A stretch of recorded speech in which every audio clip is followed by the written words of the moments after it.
Hi everyone, this doctor Monika मिशन। Welcome back to my YouTube channel. तो जैसा कि आपको पता है कि हम एनसीईआरटी लाइन बाय लाइन की सीरीज कर रहे हैं, तो उसके अंदर ऑलरेडी हम 3 चैप्टर के पीवाईक्यूज आपको दे चुके हैं कि कौन सी एनसीईआरटी के लाइन से कौन सा पीवाईक्यू अभी तक आ चुका है, यानी प्रीवियस ईयर में कितने क्वेश्चंस आ चुके हैं। और उसी सिलसिले में आज आगे बढ़ते हुए हम आपके सामने लेकर आए हैं प्लांट किंगडम के पीवाईक्यूज। तो आइए शुरू करते हैं। अपनी अपनी एनसीईआरटी निकाल लीजिए। अगर आप चैनल पे न्यू हैं तो इसको सब्सक्राइब जरूर कीजिए और अपने फ्रेंड्स के साथ शेयर जरूर कीजिए। तो आइए शुरू करते हैं प्लांट किंगडम से।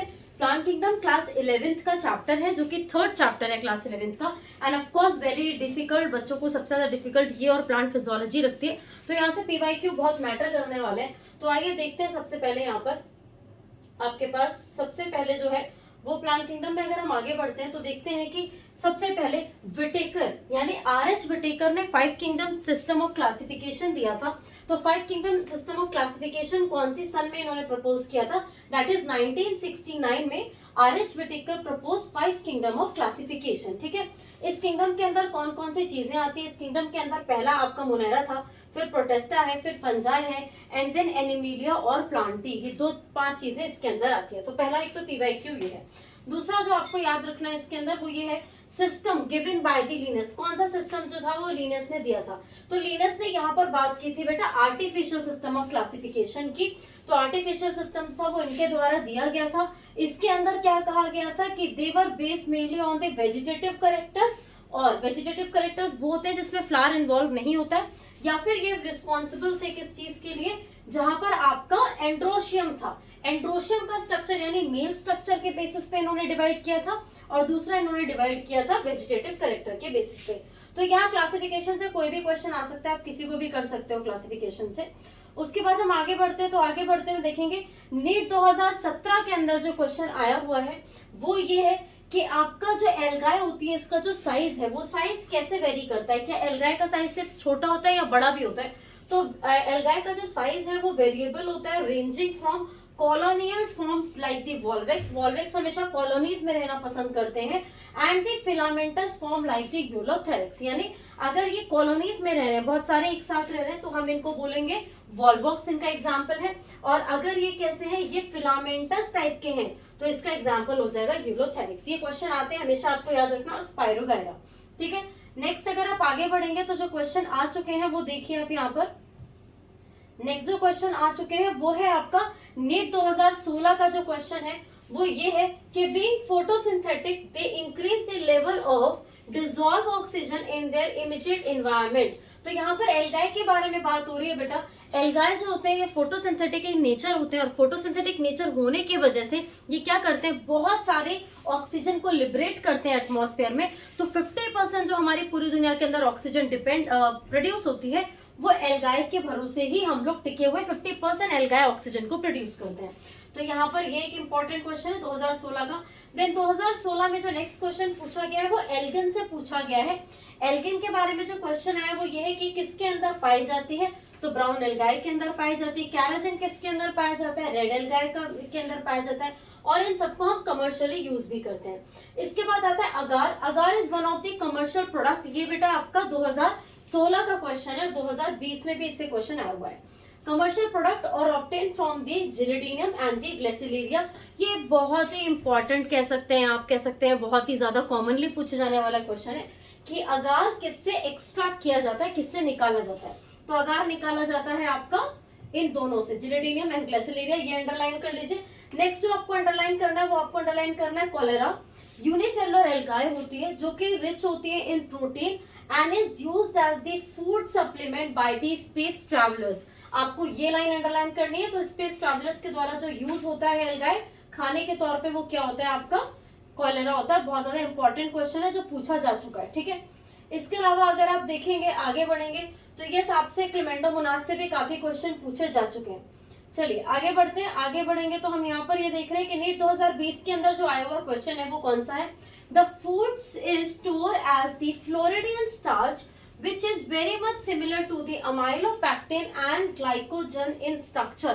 बहुत ज्यादा इंपॉर्टेंट है ये, बहुत ज्यादा इंपॉर्टेंट है कि स्टोर्ड फूड जो होता है एल्गाई के अंदर जो कि फ्लोरिडियन स्टार्च है, तो ये किससे रिजेंबल करता है? ये अमाइलोपेक्टिन और ग्लाइकोजन से रिजेंबल करता है। तो ये 2020 का आया हुआ क्वेश्चन है। फिर अगेन ये टेबल आपको याद रखनी है, टेबल बहुत इंपॉर्टेंट है, आपको ये टेबल जरूर करके जाना है बेटा। फिर अगर आप यहाँ पर बात करें तो देखिए नीट 2018 में, नीट 2018 में पूछा गया था कॉमन मेंबर्स आर दी, कौन कौन से कॉमन मेंबर्स हैं यहाँ पे, सो पॉलीस्फोनिया और आपका पॉरीफेरा, ये दोनों ही आपके कॉमन मेंबर्स है जो 2018 के अंदर क्वेश्चन पूछा गया, ये आपको याद रखना है।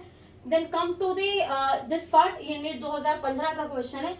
They play an important role in the plant succession on the bare rocks, किसकी बात हो रही है बेटा, तो यहाँ पर बात हो रही है मॉसेस की, क्योंकि ब्रायोफाइट है तो ब्रायोफाइट्स के अंदर आपको पता है मॉसेस होते हैं, लिवरवॉर्ट्स होते हैं और हॉर्नवॉर्ट्स होते हैं। तो लिवरवॉर्ट्स जो है आपके और जो हॉर्नवॉर्ट्स हैं इसके बारे में क्वेश्चन नहीं है, ये क्वेश्चन मॉसेस के बारे में और आप कह सकते हैं ब्रायोफाइट्स के बारे में। ये क्या करते हैं, इन्होंने सबसे पहले प्लांट की जनरेशन को आगे बढ़ाया था, जो खाली चट्टानें थी उनमें सबसे पहले यही पाए गए थे, इनसे ही आगे जाके प्लांट का इवोल्यूशन हुआ है। NEET 2015, the main plant body of the bryophyte is haploid, जो ब्रायोफाइट्स होते हैं इसमें ये पूछा था कि इनकी जो मेन प्लांट बॉडी होती है, आपको पता होगा ब्रायोफाइट की बॉडी दो पार्ट्स में डिवाइडेड होती है, गैमेटोफाइट और स्पोरोफाइट। तो इसमें कौन सी इनकी मेन प्लांट बॉडी होती है, तो मेन प्लांट बॉडी हैप्लॉइड होती है, हाफ होती है, जो कि क्या होती है, गैमेटोफाइट कहलाती है। तो यानी गैमेटोफाइट इनकी मेन बॉडी है जो कि हैप्लॉइड है। नेक्स्ट अगर आप क्वेश्चन में आगे बढ़ेंगे तो आप देखेंगे some cells of the sporophyte under reductional division meiosis to produce the haploid spores and these spores germinate to produce the gametophyte। तो यहाँ पे देखिए क्या है, यहाँ पर आपको बोला गया, जैसा कि मैंने आपको बताया दो जनरेशन होती है, तो इन दो जनरेशन में एक जनरेशन होगी आपकी स्पोरोफाइट की, एक जनरेशन होगी आपकी गैमेटोफाइट की। तो जो स्पोरोफाइट होता है इसके सेल क्या करते हैं, मियोसिस करते हैं, मियोसिस करेंगे तो 4 सेल बनेंगे, 4 सेल बन गए, ये क्या करेंगे, टू प्रोड्यूस हैप्लॉइड स्पोर्स, ये हैप्लॉइड यानी हाफ नंबर ऑफ स्पोर्स बनाएंगे। भाई अगर 2n है और वो मियोसिस में जाएगा तो n नंबर बनाएगा, ठीक है।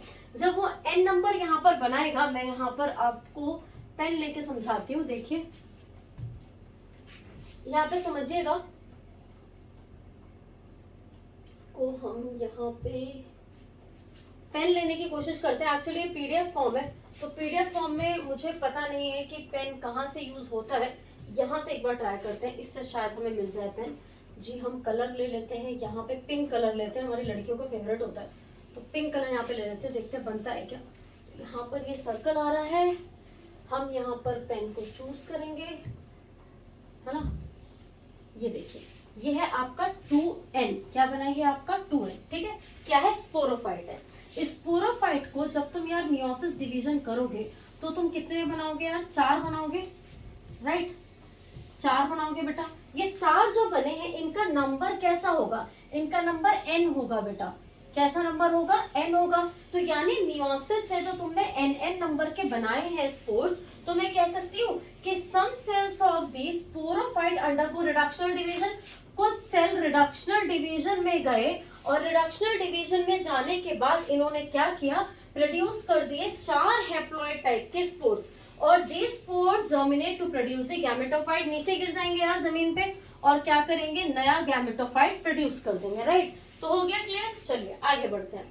Mosses along with the lichen are the first organism to colonise the rock. तो मॉसेस और लाइकेन दोनों ने मिलकर सबसे पहले कॉलोनीज बनाना शुरू की, एंड ग्रेट इकोलॉजिकल इंपॉर्टेंस है इनकी, राइट, यहाँ पर हो गया। दे डिकम्पोज रॉक्स, ये रॉक्स को डिकम्पोज करते हैं, उसके सबस्ट्रेट को यानी उसको पूरी तरीके से तोड़ के वहां पे प्लांट्स को ग्रो करने में मदद करते हैं, राइट एवरीवन। तो यहाँ पर यार ये हो गया तुम्हारा। अब हम बढ़ते हैं आगे, तो हम वापस से जाते हैं, हम यहाँ पे वापस जाते हैं होम पे और यहाँ पर हम ले लेते हैं, ठीक है। तो चलिए आगे बढ़ते हैं। अब बेटा जब हम आगे बढ़ेंगे तो हम इसमें क्या देखेंगे कि लिवर वॉट्स आ जाता है। लिवर वॉट्स में आगे बढ़ते ही हमें क्या दिख रहा है, देखो यहाँ पे मॉसेस, है ना। तो मॉसेस के अंदर 2 स्टेजेस होती है, आप सबको पता ही है, प्रोटोनीमा एंड लीफी स्टेज होती है, बहुत इंपॉर्टेंट है, याद रखना बेटा। फिर हम आते हैं टेरिडोफाइट्स पे। टेरिडोफाइट्स के अंदर आपको दिख रहा होगा, इन सम केसेस स्पोरोफिल्स में form distinct compact structure called the strobila and the cones, example के लिए सेलेजिनिलिया और इक्विस्ट्रम। तो यानी यहाँ पर आपको याद रखना है कि ब्रायोफाइट्स के अंदर, सॉरी टेरिडोफाइट्स के अंदर क्या होता है, जो स्पोरोफाइल्स होते हैं, फाइल्स का मतलब होता है लीव्स, स्पोर्स यानी जहाँ पे स्पोर्स प्रोड्यूस होंगे, इनके अंदर कुछ स्पेसिफिक स्ट्रक्चर्स बनते हैं जो आपने पहाड़ पे देखे भी होंगे, स्ट्रोबोलाई और कॉन्स कहते हैं। इनके कॉमन एग्जांपल ये पीवाईक्यू में 2020 में आया हुआ क्वेश्चन है, तो ये आपको याद रखना है। फिर बेटा आगे बढ़ते हैं, आगे बढ़ते हुए चलेंगे तो देखेंगे यहाँ पर कि हमारे पास आ गया नीट 2016 का क्वेश्चन। नीट 2016 के क्वेश्चन में हमसे पूछा गया water is required to transport antherozoid which is a male gamete release from the आपका एंथ्रीडिया। एंथ्रीडिया मेल ऑर्गन होता है जहां से एंथ्रोजॉइड रिलीज होते हैं। एंथ्रोजॉइड जब रिलीज होते हैं तो इनको फीमेल के पास जाने तक वाटर की रिक्वायरमेंट होती है। नीट 2016 का क्वेश्चन है। फिर हम आते हैं जिम्नोस्पर्म्स पे। जिम्नोस्पर्म्स कौन से हैं? ये क्या करते हैं? जिम्नोस्पर्म के लिए 2018 से जो क्वेश्चन आया वो ये है कि ovules are not enclosed by any ovary wall and remain exposed. Ovules जो होते हैं ये किसी भी ओवरी वॉल से पूरी तरीके से सराउंडेड नहीं होते और क्या रहते हैं, दिखते रहते हैं। 2018 का क्वेश्चन है कि जिम्नोस्पर्म का मीनिंग क्या होता है। 2016 में पूछा गया है कि जो रेड वुड होती है ये कौन सी वुड होती है, या सिकोया जो है वो कौन सी वुड होती है। तो टॉलेस्ट ट्री जो स्पीशीज है वो सिकोया है जो कि रेडवुड ट्री है, ठीक है। फिर उसके बाद आता है their thickening cuticles and sunken stomata to help to reduce the water loss. 2016 का क्वेश्चन है ये। तो 2016 के क्वेश्चन में पूछा गया कि जो कॉर्निफर्स होते हैं इनके अंदर ऐसा क्या स्पेशलाइज स्ट्रक्चर होता है जिसकी वजह से बहुत कम ट्रांसपिरेशन होता है। तो बहुत कम ट्रांसपिरेशन होने के लिए पहला है थिकल क्यूटिकल्स, अंडरलाइन कर लीजिए, और सकन स्टोमाटा। थिक क्यूटिकल्स होंगे, वैक्सी लेयर होगी, एवेपोरेट नहीं हो पाएगा पानी। सकन स्टोमाटा होगा तो पानी को रोक के रखेगा, कम से कम पानी को ट्रांसपिरेशन करेगा, ठीक है। आगे बढ़ते हैं, आगे आ जाइए जिम्नोस्पर्म पे। जिम्नोस्पर्म पे यहाँ पर आएंगे तो नेक्स्ट क्वेश्चन जो है वो है the strobili bearing microsporophyll and the microsporangia are called the microsporangiate और मेल स्ट्रोबोलाई। तो क्वेश्चन क्या आएगा कि माइक्रोस्पोरोफाइल और मेगास्पोरोफाइल को क्या कहते हैं।